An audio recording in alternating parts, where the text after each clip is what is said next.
There's no question that all the terrifically gifted visual directors, Spielberg, Lucas, Burton, pay homage to comics, in their movies, whether it's directly, if they directly do, adapt a comic book character, or if they look at comics for certain technique in styling or visualization, or the way that there were certain compositions in comic book panels that they've looked at, or just the imagination. My dear penguins, the time has come to punish all of Gotham! Batman was one of the few comics, even early on, that had a darker color scheme to it, which I liked. I think that was probably my favorite comic by far, so, and I did respond to that loneliness and that sort of isolated quality of him, and I think, that's why I think that was my favorite of all those comic characters.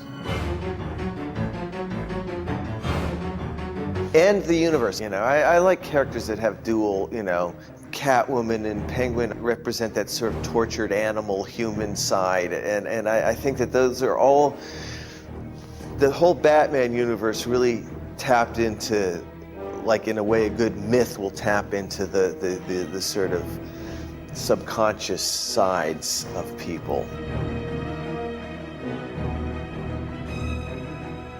For me, he was the best character, and the villains were the best characters. They had the most psychologically sound profiles, They kind of hit the root of what comics were about.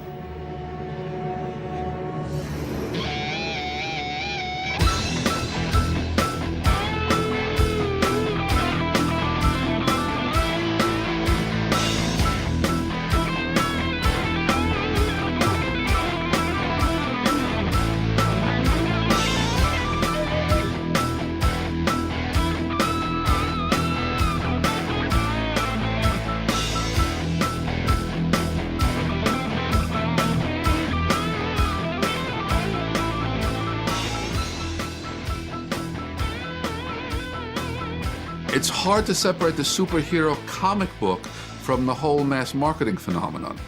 The audience for comic books per se has become smaller and smaller. You used to be able to buy comic books at any corner store. Now there are specialty comic shops, so the comics have become a more devoted, more specialized audience. So it's not just the comic books, it's the films and action figures and books and theme parks and posters, and it's a much more mass marketing campaign. So one can no longer separate out the comic book superhero from the superhero product. Spider-Man is an amazingly licensed product. They're from skateboards to sneakers to food. Spider-Man's everywhere. And again, that is just, again, a testimonial to how wonderful the character was when it was created, that so many people can relate to this character in a million different ways. We have people playing video games who will never read a Spider-Man book, but love the video game.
The superhero genre has changed. The violence is more explicit, and the hero has become an anti-hero, battling in a sometimes bloody universe. The genre now reflects a world in which the very perception of good and evil has changed considerably.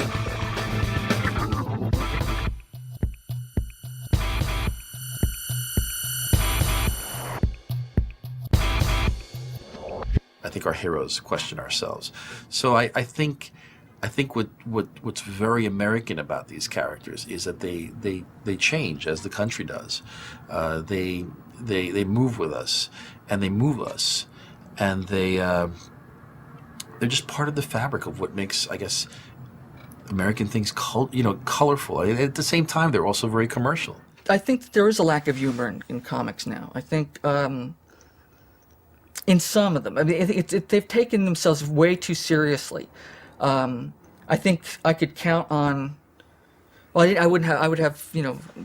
I could count on both hands and toes. And somebody else's hands and toes. All of the characters that were revamped into a darker, grittier version. So that's one of the big changes for me for comics, was that they became darker and grittier in general. I'm on two schools of thought here. I'm glad that comic books aren't simplistic and that violence is being portrayed in a more realistic manner. But I think that I maybe sometimes have problems with the throwaway aspect of the violence. They'll do something incredibly violent and then behave as if they don't realize what just happened.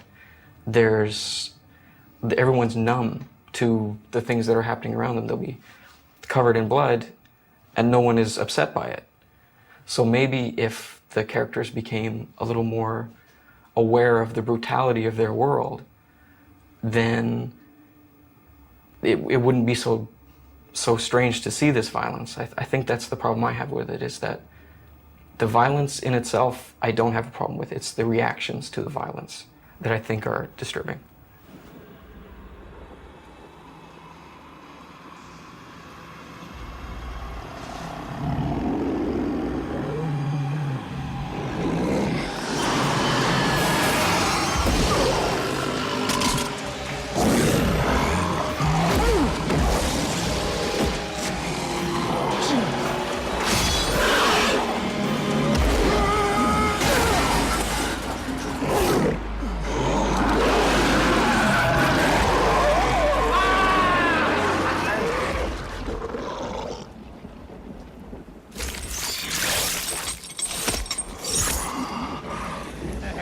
Violator 1, Spotty Boy 0. Oh. Yeah. Huh. You've been violated, girly man. Huh? I could have killed you like that. Is that a little more surprise than you wanted?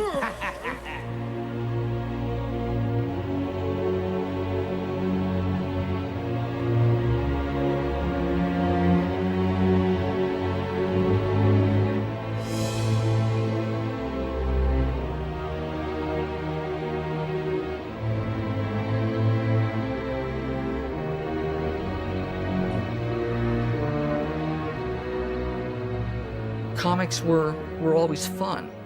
And I think that by getting so serious and taking themselves so seriously, I think that they lost some of what made them so interesting to kids. So I have a feeling that it's cyclical. It goes around. I think that there may be a whole avenue of an approach that's going to be lighter. Although I see it turning now.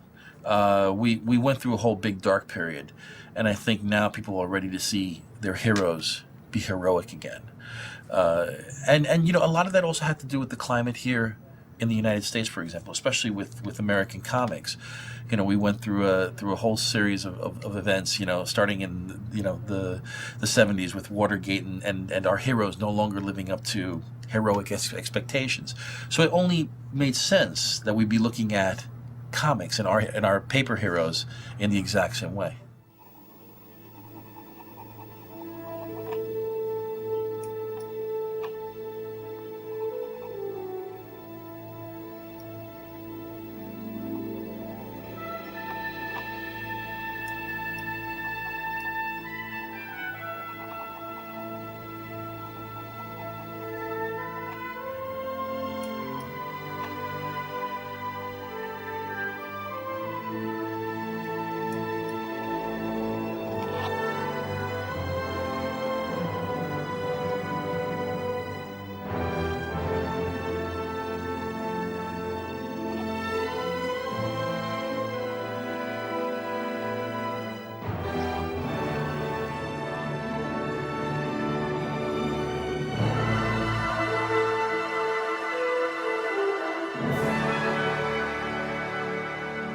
Imagination is one of the most important qualities that we have, and it should be nurtured. And I think one good thing about these superhero stories, they feed the imagination, because every writer who does these kind of stories is trying to imagine something new, something exciting, something the reader hasn't seen before, and who knows what it'll all lead to.